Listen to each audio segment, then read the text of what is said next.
I would like to go forward with Ambassador Gautam. Ambassador Gautam, as I introduced him, he's a very decorated officer and like in the foreign services. He brings a lot of global, experience, I would say, and he's been to some of the most challenging, terrains of Syria, Afghanistan, Myanmar as the Indian ambassador. So I'm sure he has a lot to share. Uh, Thank you, Mr. Sanjay Kumar. I think that description hides the fact that in many cases I was in those countries when things were considerably better. But still, good morning to all of you, and it's a great pleasure and privilege to be here on this at this session of the Geospatial Intelligence Conference. I would like to thank Geospatial, as well as in particular General Chandele for inviting me. Sitting through the thought session yesterday, I was felt a little bit like a fish out of water, with this conversation that was going on amongst the industry representatives and the occasional military officer. But when I thought of it, in fact, actually the issues were much the same as we have always dealt. The issues of secrecy and sharing, public and private, user and manufacturer, and ultimately, these are the same issues that dog us when we are dealing with any security issues, defense production, R&D, communications, intelligence sharing, everything. And so, at the end, I felt in familiar territory. And I know that all of you, though you are highly specialized experts in your respective areas, I also know that you are very well versed in the geopolitics of the world today. And in the few minutes that I have, 9 minutes that I have, I will try to cover about 4 points, very broadly, very general. Some of it may be a bit unfamiliar in language because I'm trying to explore some different terrain. So the first is, we are talking about geopolitics here, but I must start with, I think, 4 elements that are outside the area of geopolitics, but which impinge on the evolving world order in a very big way. The first, as Mr. Cadillo said, is climate crisis, and I'm glad that you used the word crisis. Because in many ways, this has the capability, we are on the cusp right now of whether it's something that we can actually control. It may actually go out of control. And it's a big sort of X factor here. The second is technology. And in technology in particular, I would like to isolate artificial intelligence as a factor that once again could take the form of a runaway train and just simply get ahead of us and reach a state where we may not be able to control it. This may sound a bit doomsday, but nevertheless.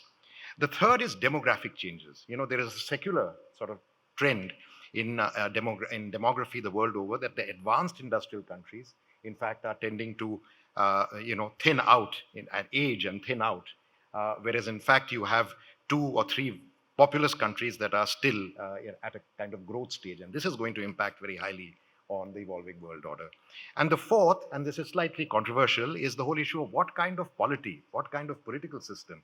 In fact, we are seeing a sort of general trend towards a kind of, towards a kind of a trend towards greater authoritarianism, greater exclusivism.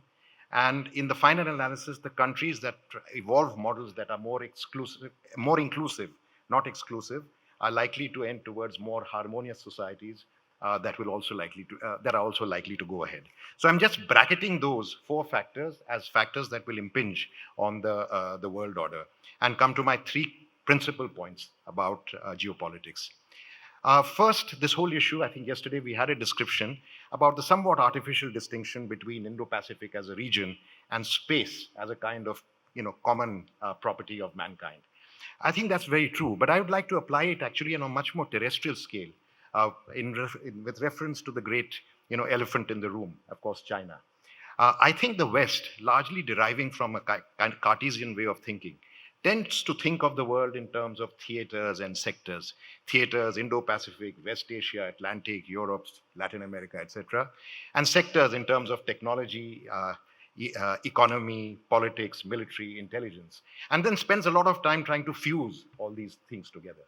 But if you look at China, I've never seen China speak in terms of theaters or sectors. It is a very holistic approach. So even as we talk about the Indo-Pacific, China is looking for ways and means to escape the Indo-Pacific trap. And it does that by the CPEC, the CMEC, the China-Myanmar Economic Corridor. It has not lost track of the possibility of the Kra Canal. It has a geo-economic deal with Iran for billions and hundreds of billions of dollars with strategic undertones. It mediates between Iran and Saudi Arabia. It has the Eurasian, the Eurasian belt and road. It has the Arctic route. So and it makes no distinction between the maritime dimension and the continental dimension. So even as it looks at the Indo-Pacific, as while you talk about the Indo-Pacific, while we talk about the Indo-Pacific, it is already thinking of ways and means to escape the Indo-Pacific trap. So I think this is the first point that I would like to make. The second is we often tend to forget that the rise of China was first and foremost an economic rise. And yet our responses to China tend to be Paul Mill. Whether it is the AUKUS or it is the Quad, I know it began with a humanitarian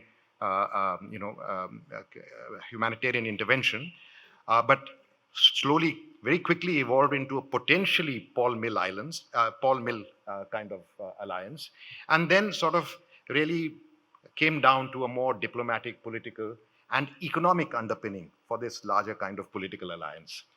But the responses have generally tended to be Paul Mill. And even when they have moved towards the economic side, they have tended to concentrate on big industry, on big corporations, on the maritime dimension, on supply chain initiatives as a key element of it. What is completely overlooked in this kind of approach is the entire terrestrial aspect of South Asia and Asia in general, and Southeast Asia in particular. Even as we speak, China is effectively colonizing all the areas to the south, to its south, from Myanmar to Laos to Vietnam, of course, has held out by balancing very neatly the east and the west in this particular case. But essentially, the point that I'm trying to make is that there is a whole terrestrial area, largely agri-rural, largely more amenable to investments in the small and medium sector, in agro-processing, and this applies to the whole developing world. It's not just in the Indo-Pacific region. That, by and large, we have neglected, and that requires very, very different strategies to tap. And these strategies are not necessarily linked to the corporate sector, which most of you represent here, but in fact, what I would call the larger sort of grassroots of our respective societies. Totally untapped. And an area where not only can we invest in the agro-processing and related industries, but is extremely amenable to digital and space-based solutions, particularly harnessing the power of digital technology and space for real life applications. And I think in India, in many ways, particularly in the financial technology area, we have seen many advances that could easily be applied in many other parts of the world. And my last point, which is a little bit of a quibble, perhaps. I think there's a lot of discussion about a bipolar world and a multipolar world. And I think both the description of bipolarity and multipolarity are slightly faulty. And let me explain. So, the world moved from the Cold War bipolarity to a unipolar movement, and now we are not quite sure whether it's a bipolar or a multipolar world. It is not really bipolar. I think we made a mistake by completely omitting Russia from our description of the world order. And I think in some ways we are paying the price for it.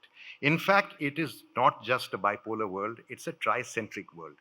By tricentric, I mean not only that there are three major powers, Russia is a power, but also that unlike the Cold War, when both sides actually spoke in the name of a greater common good, spoke in the terms of values that they championed or principles that they upheld.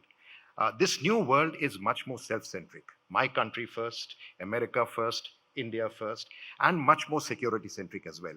And to that extent, much less people-centric. So I think the bipolar sort of description was inaccurate, because in fact it's always been tricentric. But it's also different in the sense that it's not quite multipolar.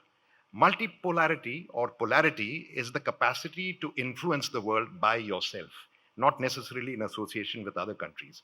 All the countries that we today talk as emerging economies, emerging powers, and as potential or real poles in a multipolar world actually are incapable of acting without the help of one or the other of these two or three major powers. But looking into the future, Where are we going? Are we going towards a bipolar world? Are we likely to go towards a multipolar world? And if it's a multipolar world, what are likely to be the poles of that multipolar world? And there, I would say, by virtue of the fact that India is the most populous country, it has a favorable demographic distribution in terms of age, it has the army, it has the economy, it has almost everything else that technological growth and advances. It has the potential of being a multipolar country, but a lot would reside on its capacity to address the issue of inclusivity and harmony, internal inclusivity and harmony. Thank you.